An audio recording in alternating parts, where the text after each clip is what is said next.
Pemirsa, saat ini saya sedang berada di kantor Bupati Tapanuli Utara, tepatnya di Kecamatan Tarutung, Kabupaten Tapanuli Utara. Dan di sini akan dilaksanakan kegiatan pertemuan antar pers dan akan membahas mengenai sosialisasi dengan terjadinya virus corona saat ini. Kamis 26 Maret 2020 diadakan kegiatan konferensi pers mengenai pencegahan COVID-19 di kantor Bupati Tapanuli Utara, Kecamatan Tarutung, Kabupaten Tapanuli Utara. Saya rasa para wartawan ini juga. Kegiatan ini dihadiri oleh Bupati Tapanuli Utara Nixon Nababan, Kapolres AKBP Horas Marasisi lain, Dandim 02 Tapanuli Utara, para pimpinan OPD, tokoh agama, dan para media. Penegasan yang langsung saya tanda tangani sendiri hari ini. Ya, tolong dibuatkan.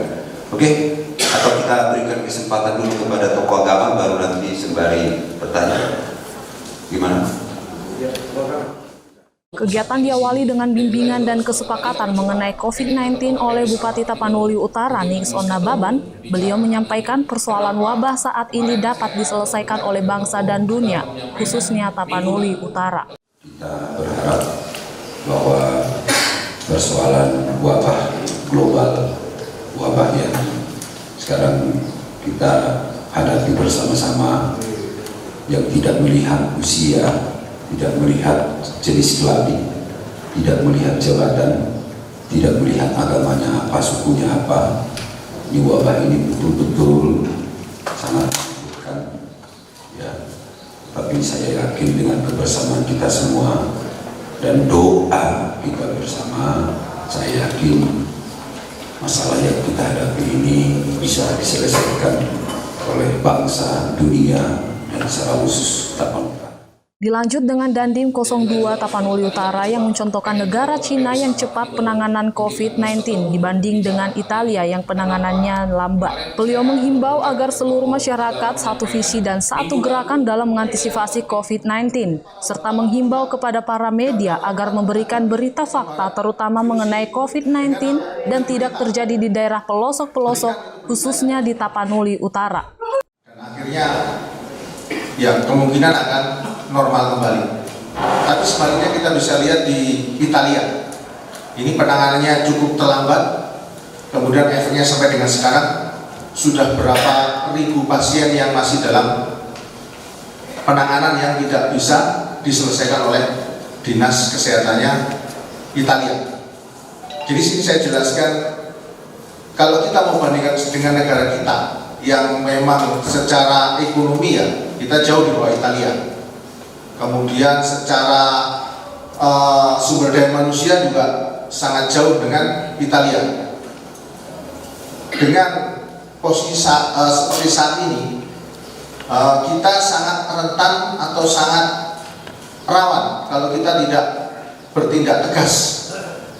Kalau dari analisa saya sendiri, kenapa Italia sampai terjadi seperti ini, negara besar yang siap dengan anggaran besar, dengan mungkin alat kesehatan yang canggih, akhirnya menyerah. Dalam artian sudah sangat di ambang yang sangat sudah posisi sudah kalau dibilang itu sudah angkat bendera putih lah itu dinas kesehatan, karena sudah terlalu banyak pasien dengan peralatan yang canggih banyak, itu masih overload.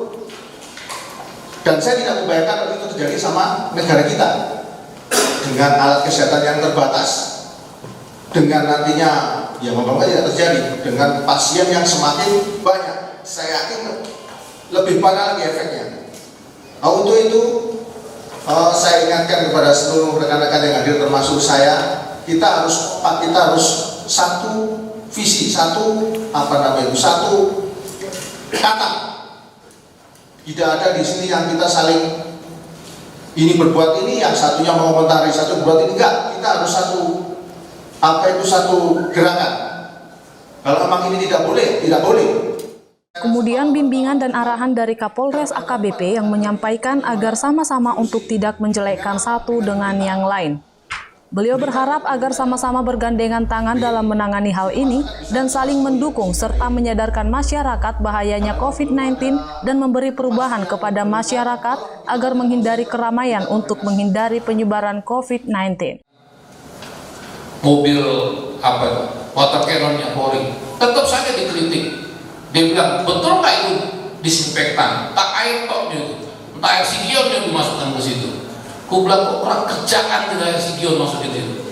Dan ini mental masyarakat kita. Dan kita harus edukasi masyarakat seperti ini. Dan kami terus terang kami nggak main-main masalahnya. Bukan kita anti kritik, tidak. Yang baik saja terkadang yang dikomentarin itu paling tidak baik. Nah saya mengharap kita semua, mari kita bergandengan tangan untuk ini. Pak Bupati itu udah capek, udah lelah sebenarnya. Saya sama Dandim, saya sampaikan, apapun kebijakan Pak Bupati, saya akan tunggu. Sepanjang itu untuk kepentingan masyarakat, kepentingan kita semua. Oleh sebab itu saya minta teman-teman bantu kami TNI dan Polri dalam rangka mensosialisasikan baik maklumat Kapolri maupun yang ada nanti beberapa pointers Pak Bupati yang akan kita tidak lanjuti di lapangan. Sekali lagi pointers ini akan menjadi omongan kosong kalau kita laksanakan. Apapun ceritanya, mau hebat apapun isinya, kalau kita tidak dukung dan kita implementasikan sampai tingkat paling bawah itu percuma. Itu pendekatan dari saya yang pertama. Yang kedua, saat ini kami akan berusaha keras membuat sebuah conditioning, mengubah perilaku masyarakat yang dari tidak sadar jadi sadar. Dari tidak sadar jadi sadar tentang bahayanya COVID-19. Contoh saya sampaikan saudara. Tadi malam saya sengaja pimpin razia sampai jam 11 sampai setengah 12 malam dengan 20 personil. 10 anggota Polri, 5 anggota TNI dan 5 Satpol PP. Apa yang terjadi?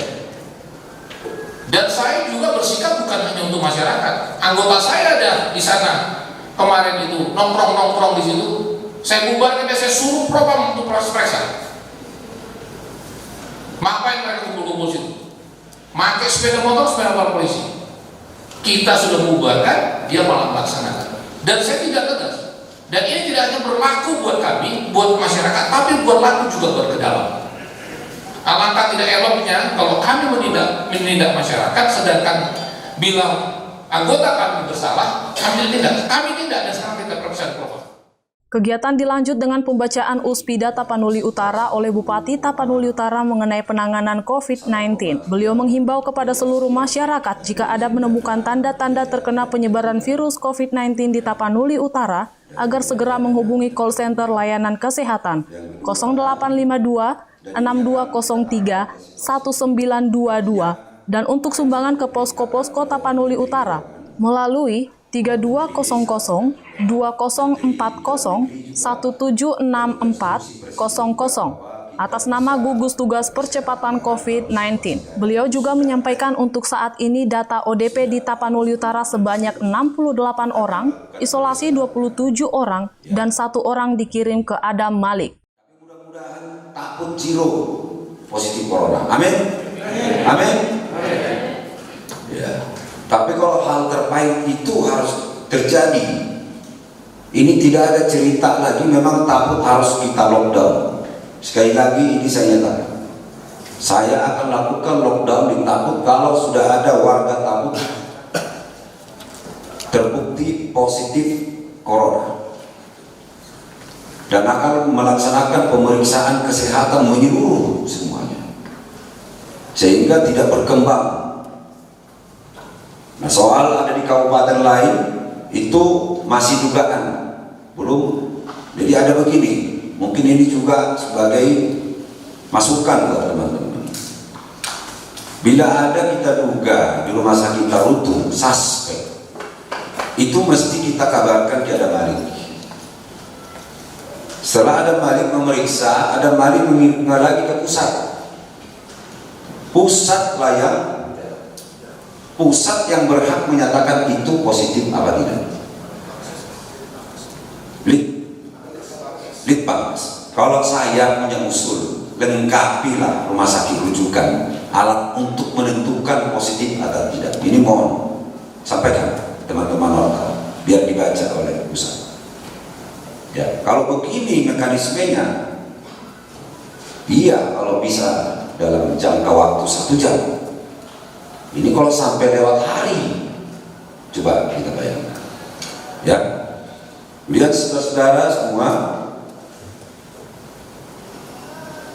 Kita kita sudah membuat layanan pengaduan resmi penanganan COVID-19 atas nama Dinas Kesehatan Kabupaten Tabora Utara dengan nomor layanan. Nah, sudah ya, semua sudah tahu ya? Bapak Ibu semua, mohon di beritanya itu juga nomor layanan ini dituliskan. Saya mohon sekali lagi teman-teman wartawan, tokoh agama, tokoh adat 085262031922. Tolong juga ditulis di beritanya ini nomor layanan ini. Ini penting sekali Bapak Ibu semua. Ya, 0852 0852 6203 1922. Tolonglah ditulis ini di masjid, di gereja dan di mana-mana, dan juga saudara sekda ini disebar di semua desa. Di semua desa, kelurahan, kepling ini hari ini semua disebar nomor layanan ini. Ya, dan teman-teman wartawan sekali lagi di berita-berita yang sudah saudara terbitkan tolong juga dituliskan nomor layanan kita ini. Kemudian gugus tugas percepatan penanganan COVID-19 telah membuka rekening untuk menampung bantuan dan sumbangan masyarakat melalui nomor rekening Bank Sumut. Ya, nomor rekeningnya nanti tolong di apa? Nomor rekeningnya 32002040176400